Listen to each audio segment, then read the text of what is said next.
Good evening and welcome to another edition of News Geelong. Hope you're enjoying our programs during this cold winter and the spell of cold weather.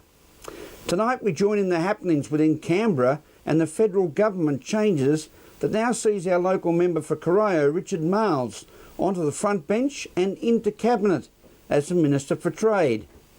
From the local sports world, we cover another day of thoroughbred racing from the Geelong Racing Club Synthetic, as well as Chris Scott's press conference this week as the Geelong Cats take on Hawthorn in a blockbuster at the MCG tomorrow night. News from the VFL, GFL and the Geelong and District Football League. And then into the weather, we give you the latest info from the Bureau of Meteorology for Geelong and the Surf Coast over the next 6 days. They say a week is a long time in politics, and recent events in our nation's capital has seen significant change occur, with one of our Geelong parliamentarians being appointed to Cabinet into the very important position of Minister for Trade.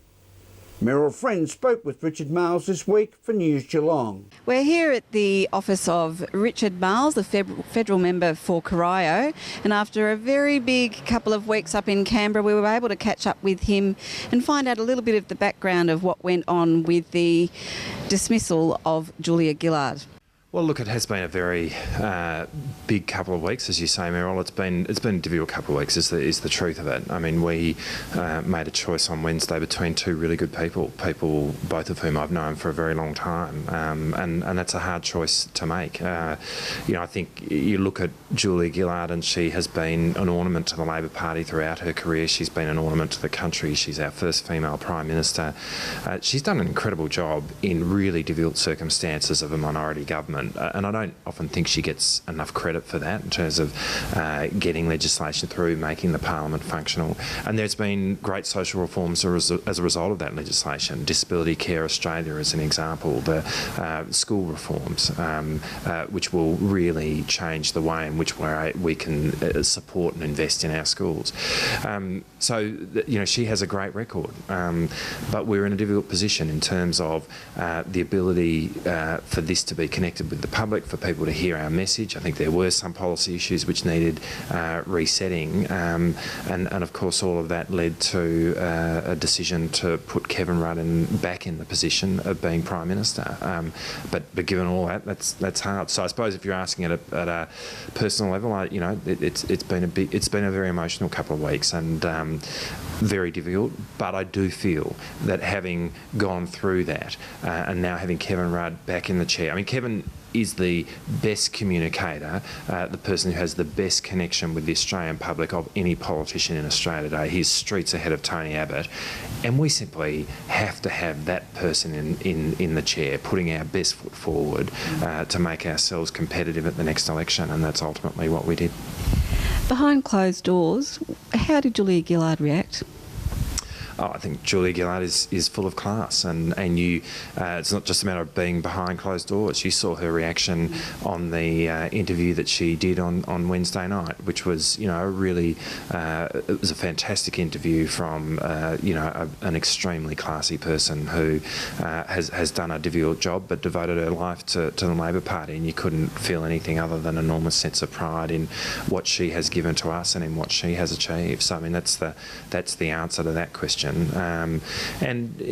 Likewise, I think in a very difficult circumstances, and obviously difficult for Kevin in the context of all that he has experienced over the years, I think he also handled himself with enormous grace during the week. So it was a very difficult exercise. I do think it was an exercise that occurred with grace, which is very important. And I think that there is having Kevin back in the chair. I think there is some policy resetting which will need to be done, but there is a real sense of excitement now that we have a person leading the team who puts us in a position of making sure that we can win the next election, stopping Tony Abbott getting a free ride into the Lodge, which would be a devastating result for the country, devastating result for a place like Geelong, and we're now in that position. So Will Kevin Rudd be the permanent leader, do you think? Of course. Kevin's only doing this because he believes he can win the election and lead the country in the way that he did before. I mean, Kevin Rudd... He is a great campaigner, no question about that. But Kevin was a great Prime Minister as well. Kevin was the person who led Australia through our darkest recent hour in the global economic crisis. He was the one who led a process where we made decisions in this country, stimulus decisions, which were opposed by the Liberal Party, which were not followed by other countries around the world, but which meant that we were one of two OECD economies which did not go into recession during the global economic crisis. We've done that while still having one of the lowest public debts in the OECD, one of the lowest rates of unemployment, and the highest accumulated growth since the global economic crisis commenced. This is an incredible achievement, and it was Kevin Rudd who was at the helm when we did that. He's also been responsible for a lot of really important social reforms in Australia. So, Kevin knows what it is to lead, and he's not a new face in that sense. The country know him well, and he is there to win this election and to take Australia forward with the kind of plans and excitement that characterised his time when he was previously Prime Minister. So you're obviously a Kevin Rudd supporter. This is going to give possibly other opportunities for you to return to the front bench? Well, look, we see what happens there. I mean, that's obviously a matter for the Prime Minister now. My first love is being a member for Corio. I feel very lucky to represent the community which I grew up in, and it's my great honour in my professional life to be able to represent Geelong in the federal parliament. That's my focus, and I'm really happy doing that, and no matter what happens to me elsewhere, that will always be my priority. If anything else is to occur, that's obviously a matter for the Prime Minister, but I'm not getting ahead of myself in all of this. I really enjoy representing Geelong in the federal parliament, and that's where my focus is at. Well, some tough work to be done up until, is it still going to be September, do you think? The Prime Minister has now made it clear that there are some issues around the date of September 14 specifically.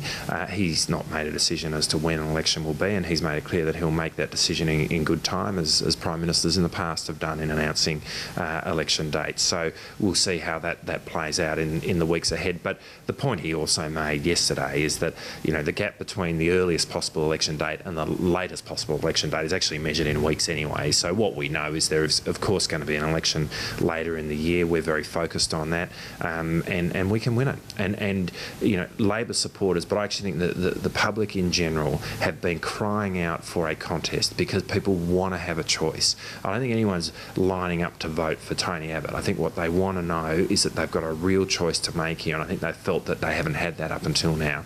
Kevin Rudd offers that opportunity, which is so important because you look at supporting manufacturing, for example, in a manufacturing city like Geelong, you're not going to get any of that from Tony Abbott. You look at reinvesting in our schools through the National School Improvement Plan, Tony Abbott's not going to do that. You look at building the national broadband network, which is so important for a place like Geelong, Tony Abbott's not going to do that. He would be devastating for a place like Geelong, and so for Geelong, we need to be giving people a real choice, and that's what Kevin Rudd does, and that's why I've been supporting him. From Richard Marles' office in Yarra Street, Merrill Friend, News Geelong. Thank you, Merrill, and congratulations, Richard. This is News Geelong as we go to a break and return with more after this.